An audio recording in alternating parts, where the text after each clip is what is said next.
आत्माओं, ये कौन है? सदाशिव ये काल है, और ये इसने प्रतिज्ञा कर रखी है कि मैं कभी किसी के सामने अपने काल रूप में, ओरिजिनल रूप में नहीं आऊंगा। जो श्री कृष्ण निकल कर इसने अर्जुन को दिखाया था भयंकर रूप, वो है इसका असली रूप।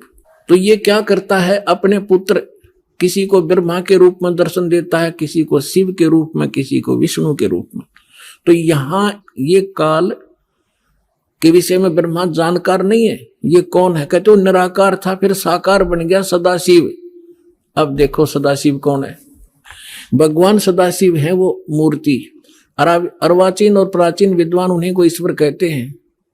उस समय एकाकी रहकर स्वेच्छानुसार विहार करने वाले उस सदाशिव ने अपने विग्रह माने शरीर से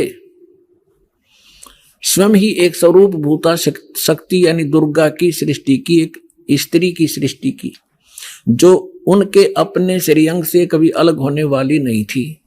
उस पराशक्ति को प्रधान प्रकृति गुणवती माया बुद्धि तत्वों की जननी तथा विकार रहित बताया गया है।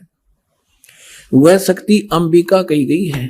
अब ये क्या कह रहा है ब्रह्मा जी? पुण्यात्माओं, अब देखो कमाल की बात है। देवी पुराण के अंदर तीसरे स्कंद में ब्रह्मा जी अपने पुत्र नारद को बताता है कि बेटा, मैं जब उत्पन्न हुआ मैं कमल के फूल पर बैठा था और युवा मेरा शरीर था। मुझे नहीं मालूम मैं किसने उत्पन्न कर दिया, मेरा उत्पत्ति करता कौन है, मैं कुछ नहीं जानता। अब यूं बताओ है उस अपने बाप के की उत्पत्ति वो क्यों कर बना? तो ये आप पे कह रहा है कुछ सच्ची कुछ झूठ।